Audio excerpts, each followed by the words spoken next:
Good morning, good morning. Welcome to Destiny Worship Center where you matter. Hold on.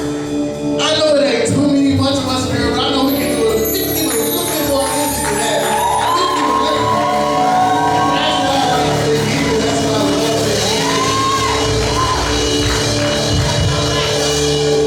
what I love. We are excited to have you worship with us today. Please take a moment to share our page with your friends and family. Also, if you have any prayer requests, let us know in the comments. If you would like to partner with Destiny financially as we continue to do the kingdom work, you can give in the following ways. Givelify, Destiny Worship Center, Lancaster, Texas, by Cashapp, $DestinyWcc2, our website, www.dwccc.org, or you can drop it off at the church on Sundays from 11 a.m. to 12:30 p.m. Just want to give a moment to shout out to Hal. Happy birthday to all our August babies. Nah, see, I know my birthday in December, but if it was my birthday month, I would want a little bit more energy than that. So happy birthday to all our August babies.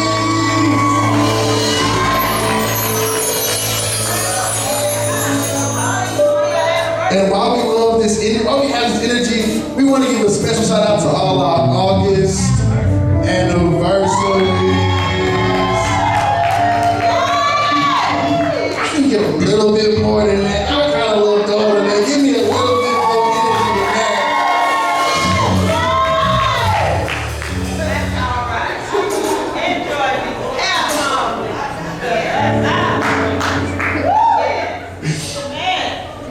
Train up a child in the way it should go, and when he is old, he will not depart from it. Proverbs 22, verse 6 verse. We are preparing for our annual King and Queen pageant fundraiser for our children of destiny. If you have a child who wants to participate, or if you would like to sponsor a child, there will be a sign-up sheet in the back. We will have a parent and sponsor meeting to discuss all the details once sign-up is closed. If you have any questions, please contact Ms. Rhonda Daniels or Ms. Cynthia Young. But everybody just close your eyes and bow your heads for a brief word of prayer. God, as we come here today, we just thank you for waking us up this morning. We thank you for touching the one who's coming to speak with us this morning, Lord. We just ask that you open our hearts and open our ears, Lord, that we may receive what you have for us this morning. Like the food in our body, let it be nourishment for our soul, Lord. In your heavenly name I do pray. Amen. Enjoy the Destiny experience as our praise team comes.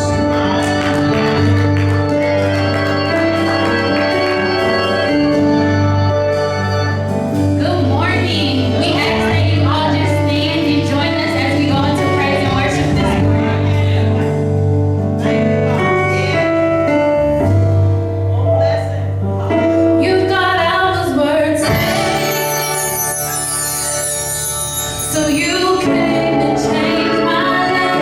You got out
Genesis, Exodus, Leviticus, Numbers. 14th chapter, we're going to be continuing in our Mind Your Business series. We have been dealing with the impact and influence of godly thinking. How it connects to your purpose and to your person. Giving you strength to overcome, to push forward, to stand strong. Numbers, the 14th chapter, for expediency's sake, we're just going to take the first four verses. When you found it, say, I'm right there. You read silently while I read aloud. Then all the congregation raised a loud cry, and the people wept that night. And all the people of Israel grumbled against Moses and Aaron. The whole congregation said to them, would that we had died in the land of Egypt, or that we had died in this wilderness. Why is the Lord bringing us into this land just to fall by the sword? Our wives and our little ones will become prey. Would it not be better for us to go back to Egypt? And they said to one another, let us choose a leader and go back to Egypt.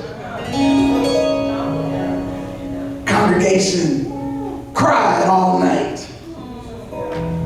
started complaining against Moses and Aaron, the same ones that delivered them. They complained against them and said, we could have died where we were. Why did the Lord bring us here just to die in a new place? Let us pick somebody else, somebody that we want, not somebody that God wants, but somebody that we want, and go back where we came from. You can be seated in the presence of God. I want to use for a subject just for a little bit today. Think again.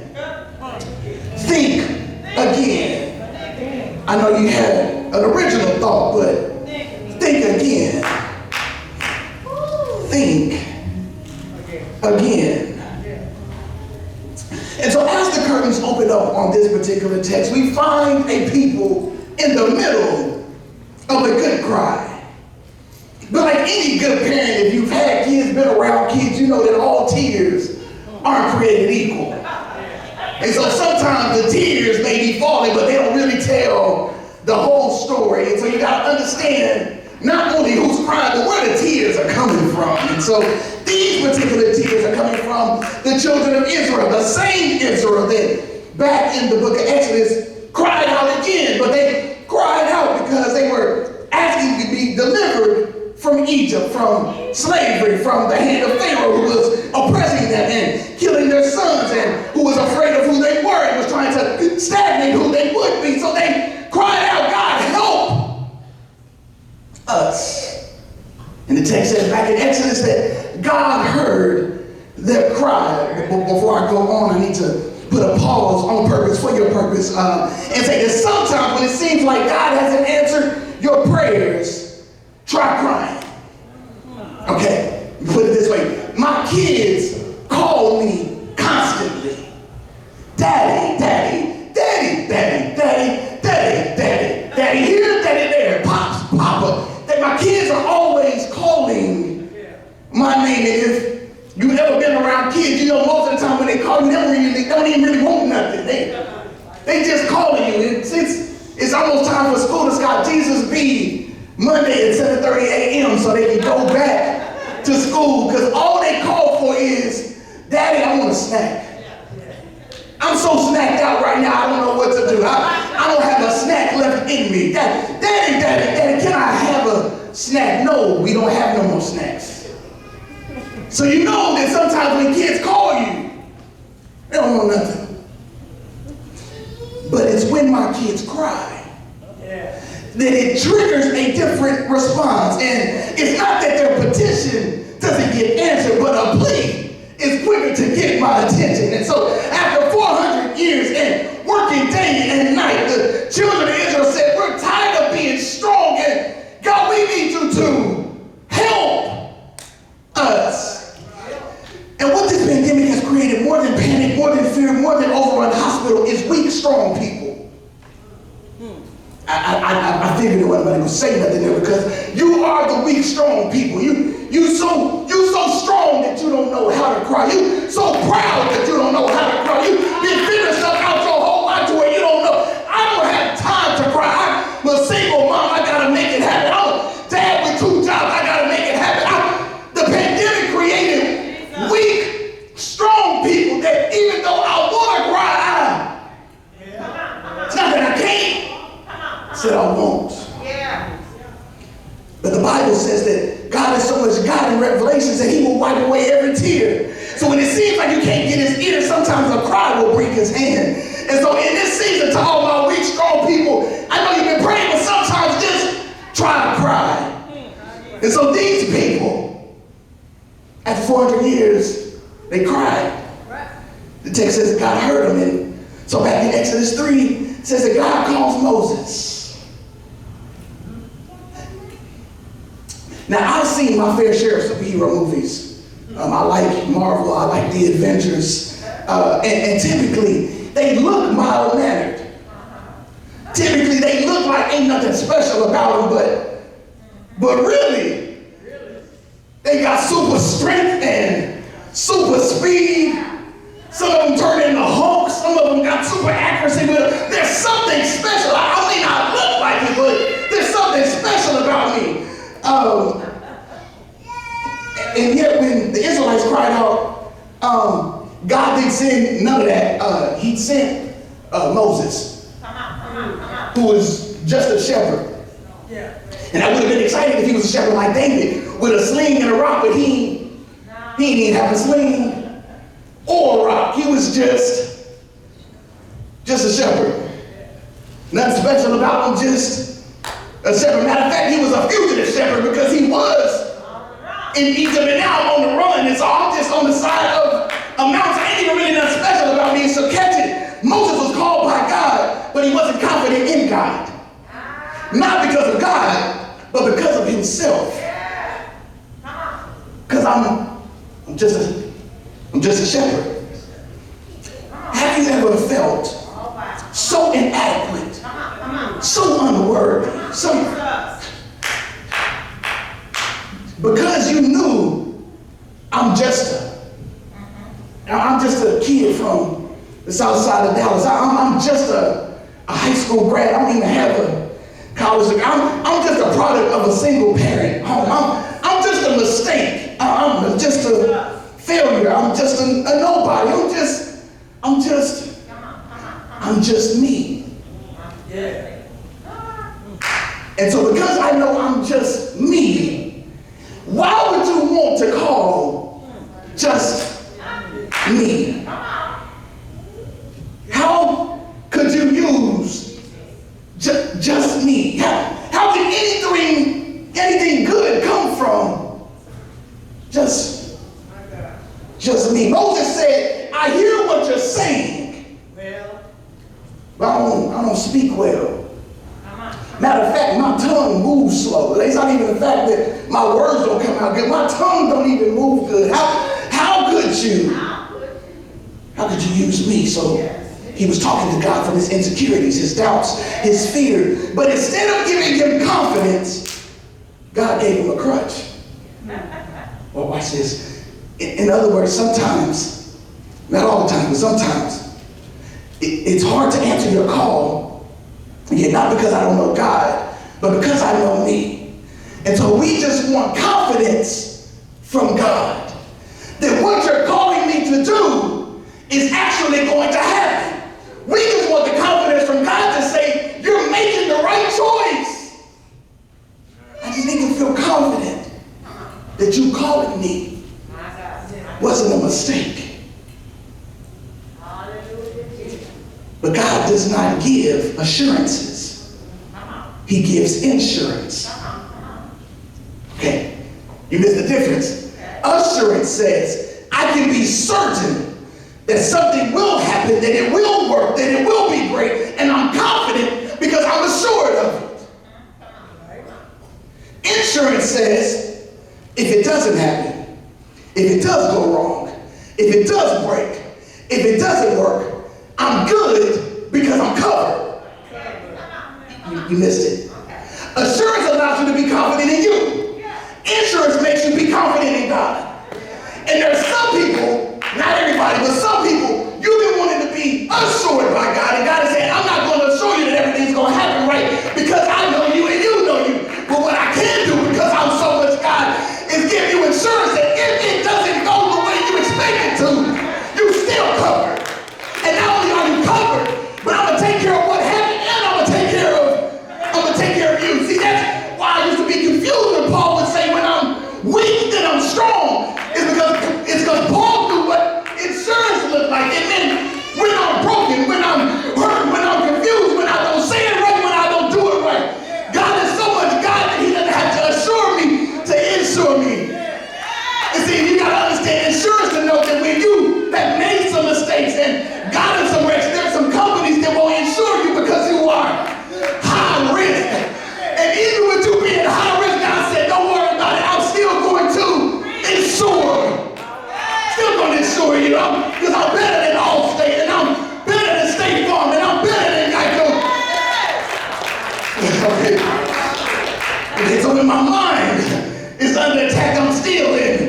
I'm still insured when I start to lose my way. I got insurance when my kids are struggling. I got insurance when my marriage is on the rocks. I got insurance when my faith feels like it's sinking. Yeah, true. I'm insured. Somebody drop in the chat. I'm just glad I got good insurance. And so the text says, because he was insured, that even though he didn't have assurance, Moses did what God asked him. And if you fast forward, we see that through Moses, they get led out of Egypt. And yet, because there's always a but, the text says Pharaoh changes his mind. And so when they saw Pharaoh in pursuit, this is what they said. Was it because there were no graves in Egypt that you brought us into this desert to die? What have you done by bringing us out of Egypt? Didn't we tell you, leave us where we are? It would have been better for us to serve the Egyptians than to die in the desert. I don't really even have time to go there because my text is in Numbers, so I got to get to Numbers. We're still in Exodus. But after they complained, after they grumbled, after they wanted to go back, God tells Moses, just stretch out your staff. And so God delivers them from Pharaoh. Text says, in order for them to get where he was trying to take them, he tells Moses, there's a short way. But obviously you just saw, if they encounter any obstacles, they gonna go back. So we gotta take them the long way through the wilderness because they aren't quite ready in their minds for war. Well, what are you trying to say? That sometimes the wilderness isn't just to keep you safe, it's to get you alone. Okay. Because here's the thing, what COVID-19 has taught us is that you catch what you're close to. Okay. So it wasn't just that they were in Egypt, they caught Egypt. So now, even though I left Egypt, Egypt has not left me. So the Israelites were the first to have Egypt 19. You missed it. Because what we've seen with COVID-19 is there are people who have symptoms and there are those who don't. So you can have it and be asymptomatic. So when they left Egypt, they thought they were cool, not realizing I still got Egypt in me. Could it be the wilderness that you're in isn't meant to punish you, but it's a prescription for you? Because what the CDC told us at the very beginning, that when you have it, you got to quarantine. And the hardest thing for people to do when the pandemic broke out was be by themselves for 14 days. God, what day is it? Because I'm tired of being locked up in this room catching, and I feel fine. And so here you have a nation of people that felt fine coming out of Egypt, not realizing you had caught hopelessness. You caught lack of faith. You caught despair. You caught suicidal thoughts. You caught anger issues. And God is saying, because you caught something that you don't know that you test positive for, I have to quarantine you. And so the wilderness wasn't punishment. It was a prescription. I had to get you by yourself. Because I had to get the Egypt that was in you out of you. Watch this, so that you don't pass it on to somebody else. And so sometimes it doesn't feel good, but God will get you by yourself so that you don't pass what you caught in a past relationship, in a past season, in a past mindset, with past habits to somebody He's trying to bring into your life for your purpose. Sometimes God can't bring people in your life because you won't sit by yourself long enough for Him to quarantine you. Sometimes it's not what people bring to you. Sometimes it's what you bring to people. And God ain't brought your wife because he don't want you to pass to her all of the silly trust issues that you have, and the laziness that you have, and the bad work ethic that you have, and the not taking care of your kids that you have. Oh, okay, I'm just talking to myself. But sometimes God will bring you people that are purpose for you because you won't do the work to stay quarantined. Because the wilderness don't feel good. I don't want to be in the wilderness. But I gotta get Egypt out of you. So that not only I take you into Canaan, but you can fully appreciate Canaan. So the text says that even after he brings them out, parting the Red Sea, destroying Pharaoh's army, one of my favorite movies is Life. There's a character in Life called Can't Get Right. That's what the Israelites were. They were can't get right. It didn't matter what God did. I just can't get right. God brought them out. They complained about bitter water, so he made it sweet. They complained about being hungry, so he gave them manna. They complained about being thirsty, so he brought water from a rock. They complained that they had manna, but they wanted meat, so God brought quail. God wanted to create a covenant with them and sent Moses to get the 10 Commandments. He come back down, they worshiping a golden calf. Just can't get it. Right? And at some point, if you reading through Exodus to Numbers, you can find yourself asking the question, God, why are you wasting your time with these people who don't care about themselves like you care about them?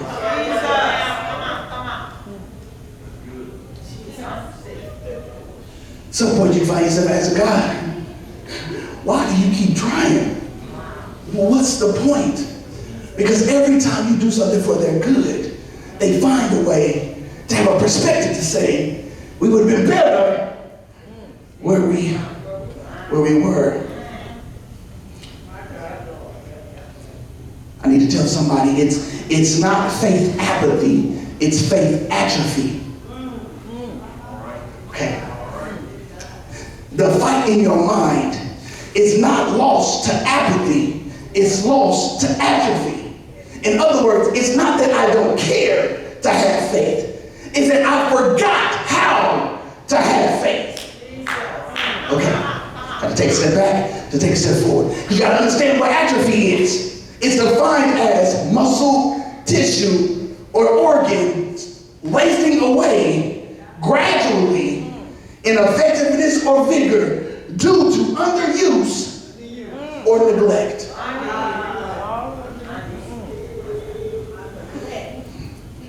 Some know, others don't. At the beginning of the summer, my wife caught COVID. And people have caught COVID and recovered and been fine. My wife had caught COVID and recovered and been fine before. But this particular time, it put her in the hospital. It put her in the hospital for a week. To the point where before she could leave the hospital, they said, you got to take 3 steps. Not 1 step, not 2 steps, 3 steps. Don't seem like a lot. She couldn't take 1 step because there was something wrong with her heart. And so after a couple of days, she was able to take 3 steps, which they said you can go home, but you're not all the way healed. That's a sermon in itself where you can go home, but you're not all the way healed yet. But we got to the house, and her frustration was, I'm at home where I should be fine, but my heart doesn't feel right. I should be able to move like I used to, but there's something wrong with my heart, because every time I try to move, I feel like I'm gonna pass out. And the doctor told us, the cardiologist, he said because of the way COVID-19 works, sometimes it affects certain things more than others. And in your particular situation, it has impacted your heart. And so because it's impacted your heart in such a way, you haven't used it at 100% capacity for a while. So as you're recovering, you'll be able to do a little bit, but you won't be able to do a lot. And so the next day she got up, she could take 10 steps, and then felt faint and had to sit down. And she said, PJ, I just want to be able to use my heart the way I've used it in the past. And I said, well, it sounds like your heart has atrophy. Okay, so then what do we do for it? Catch it, you got to rehab. And so sometimes, not all the times, but sometimes, when you haven't had the ability to use something that was broken, God has to put you in a rehab season where he sits you down long enough to build you back up gradually. And the frustration is, I know I used to be able to do more, but I can't now. But I look and I feel fine. God, what's wrong with me? And God is saying, there's nothing wrong with you. I just got to bring you on slowly. And some of us get so frustrated because I'm tired of being in the wilderness, but I can't come all the way out yet because I'm doing rehab. Because your heart was broken, because your faith was broken, because your hope was broken, because your trust was broken. And because it was broken, God is saying, I got to build you up slowly. Catch it, because if I take you too fast, you'll fall. And I know when you look in the mirror, you look fine, but there's something on the inside that's not where it needs to be yet. Solomon in Proverbs put it this way: as a man thinks in his heart, so is he. As he thinks in his heart, so is he. Thought, mind, heart, feelings. Could it be that sometimes rehab is slow because God gets you from thinking with your feelings to thinking back with your mind? As a man thinks with his heart, so is he. And for so long, the people of Israel had been in Egypt thinking with their feelings, which is why they kept coming back to, when I feel like God is not doing what I want him to do, I can go back because I'm not thinking with my head, I'm thinking with my feelings. And sometimes rehab is about getting you to think again. Just gotta think again, not with my feelings, because your feelings will fail you. And so all of this, the wilderness, the isolation, the quarantine, the rehab, leads them to where they are in Numbers. And it leads them to the brink of their blessing. And so God says, send men from each tribe to create a strategy for how they'll attack. Catch it, because I've already given you the land. So I'm just sending you in to strategize and to get some fruit, so the people can get a preview of their upcoming attraction. Bring back fruit from the land just so I can show off. God thought he was sending them in to see a victory, to get evidence that he is who he said he was. They came back and said, after 40 days, we scouted the land. It does flow with milk and honey. Here's the fruit. It's the biggest fruit we've ever seen. But they got some giants that's bigger than even we thought. Wow.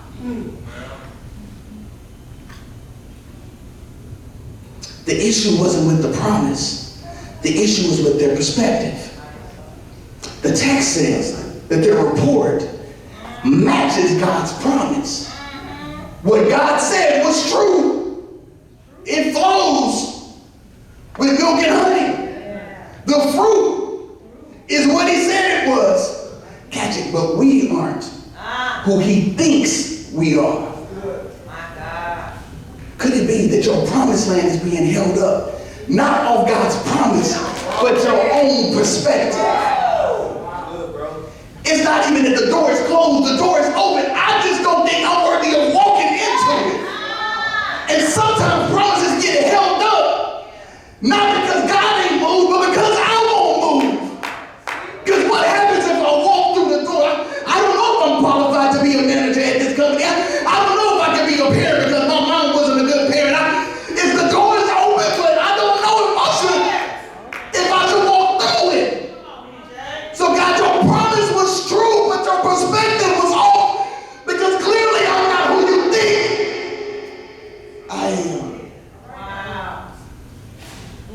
not who you think I am. I don't know what you think, but it's not me. I don't know if you think I'm strong. I don't know if you think that I'm worthy. I don't know if you think I'm faithful, but whatever you're thinking about me is not me. It don't match that. It don't match that. Jesus. I can't do Canaan. Matter of fact, God, I can do the wilderness. Wow. The text says, just leave us here. Wow. Yeah. Because the wilderness is all we're worth. And sometimes in the fight for your mind, when things have been so bad, when you've come through so many Egypt seasons, you can just be happy to be in the wilderness that I don't even want to walk into Canaan, because Canaan is expectation. Canaan, I got to do something. Canaan, I got to earn it. Canaan, I got to go get it. But in the wilderness, it's just comfortable. Because it's better than what it was. And some of you have settled for deserts just because it ain't Egypt. So the fight in your mind is not about God's promises, it's about your own perspective. Because I don't see me the way God sees me. That's why you got to understand that freedom ain't always free. That's why so many people get out of prison, they go back, because I don't know where my meal's gonna come from out here. At least I didn't like the meal, but I knew what time it was coming. I didn't like my little twin bed, but at least I knew I had one. I don't like that I have to work out on a concrete court, but at least I got workout time. It's structured, it's scheduled. And so incarceration can become comfortable because at least there's consistency. Freedom comes with questions. God, what if? What if? God, what if the giant is too strong? God, what if we can't take the land? God, I'll just stay here. I'll stay here. Because the bars don't even feel like bars anymore. Because freedom ain't always free. Come on. I'm done, and it's easy to hear all of that and say, where is the hope in this sermon? You have not said anything good at this point. Why am I thinking again? None of what you're talking about should be what I think about. But at this moment, it's what led the children of Israel to wander in the wilderness for 40 years. Only able to look into what God had called them to walk into. But this sermon is not about who you think it is. Because it's those individuals, those spies that went back to the tribes that said, we can't do this. We should have stayed where we were. But the text says, your little ones, who you said will become prey, I will bring in, and they shall know the land you rejected. And your children shall be shepherds in the wilderness for 40 years, and shall suffer for your faithlessness until the last of your bodies lies in the wilderness. Their lack of faith didn't just impact them. It stagnated their children. Their lack of perspective not only poisoned them, but it poisoned their offspring. So that not only would their parents die in the wilderness, but they would have to be shepherds in the wilderness, catching and watch their parents die. Catching because they were too afraid to take what was already theirs.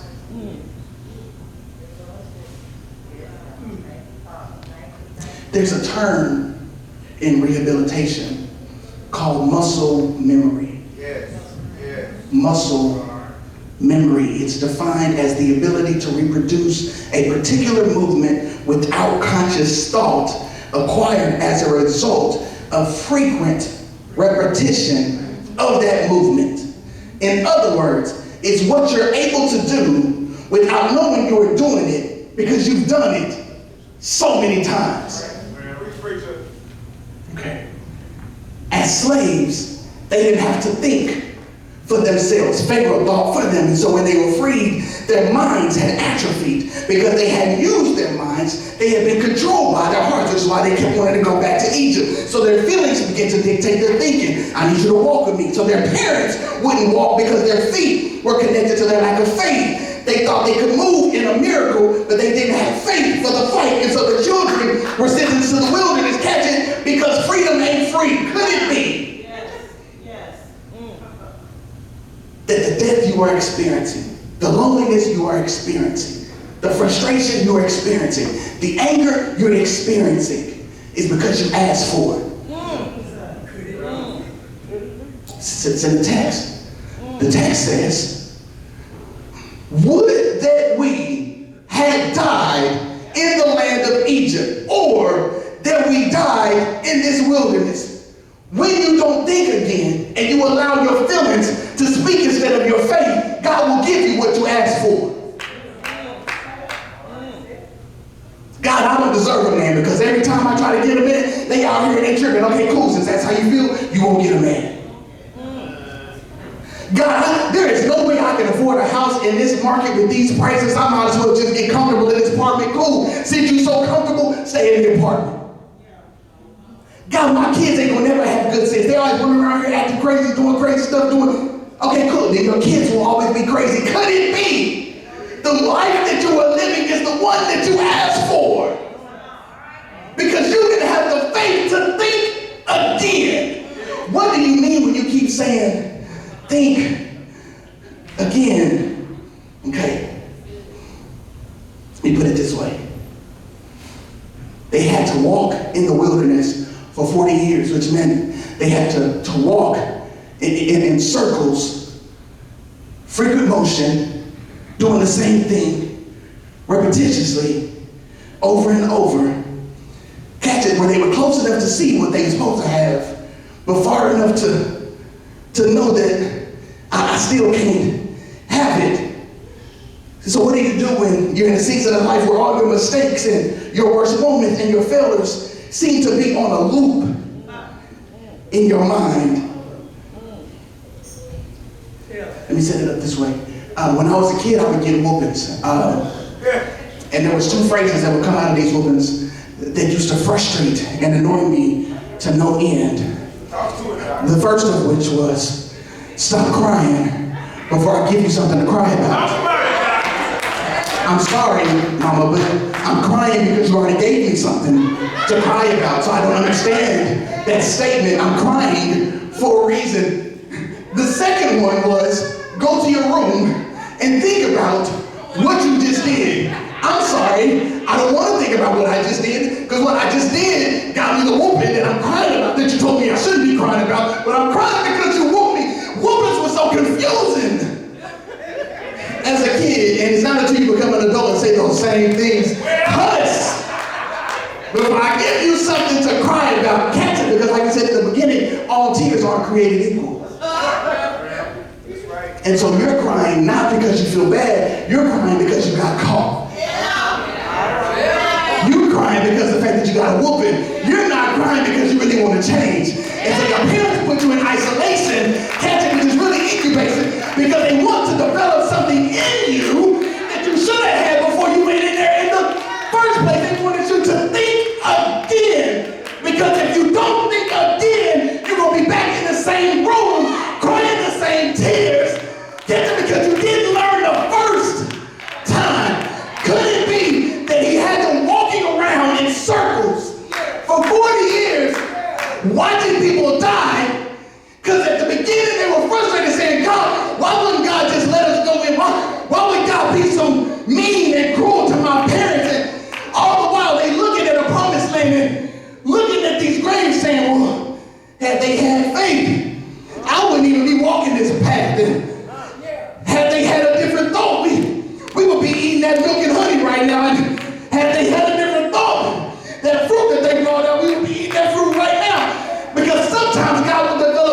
muscle memory, where there was atrophy in the children that wasn't in the parents. And so sometimes when your faith won't allow you to think again, God will put the mind in your kids that you should have had. So as they're walking around, seeing these graves, they're reminded of all the things, Captain, that they should think the next time. Because in this incubation, in this wilderness moment, God is going to develop something in you that will allow you to think something different when you're presented with the same.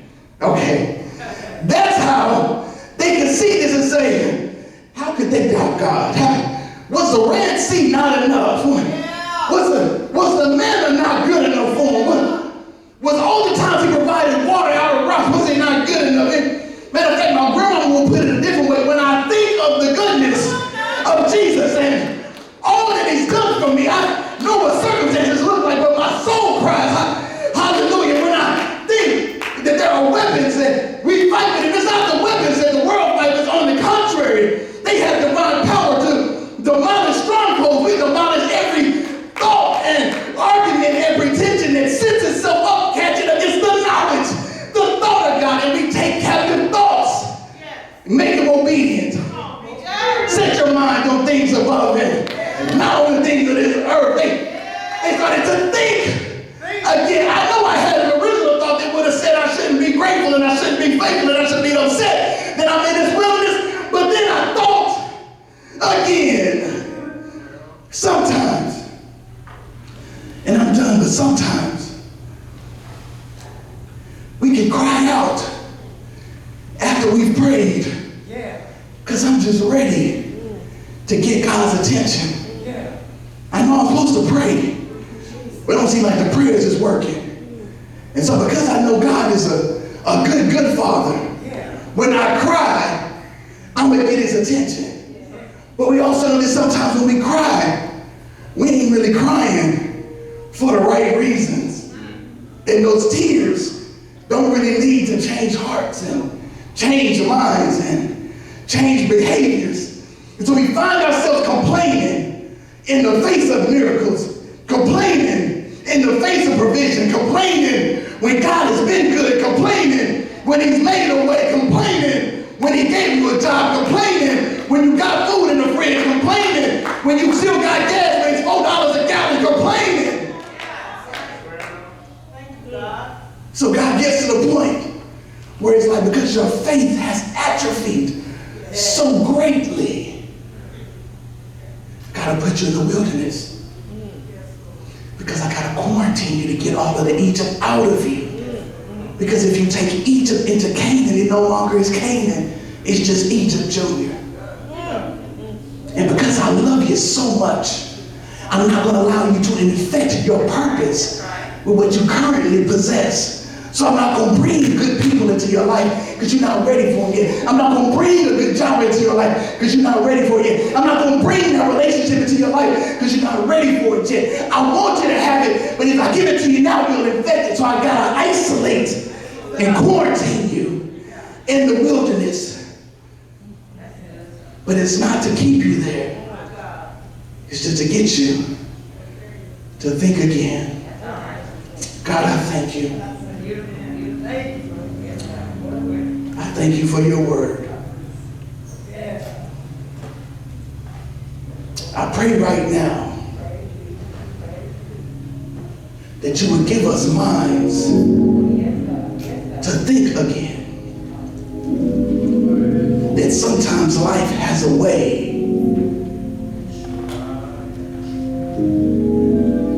of crippling our minds. And because we haven't had to think on you, or trust in you, or have faith in you, we forgot how to. But God, we are so grateful that we serve a God that won't leave us where we are, but he'll give us rehab to bring us along slowly. that when other people would have given up on us and took us back to Egypt and forgot about us and let us go, you forgive and you forget and you restore and you revive and you breathe life again and you do CPR and you resuscitate us because you see more in us than we ever see in ourselves. So God, I pray, because your promises are always true, that you would give us godly perspective. Allow us to see us the way that you see us. So that way when you open the door, when you make a way, we'll be willing to walk in it because you believe we can stay in it. So God, right now, we thank you. We love you. We honor you. We adore you. Because we know that you love us enough to allow us to think again. We thank you for this day. I pray right now for everyone under the sound of my voice. I pray that this word lands on fertile soil, that you would plant it deep, that you would water it, that you would tend to it, that it would spring up and produce fruit in this season and the seasons to come. In Jesus' name, amen.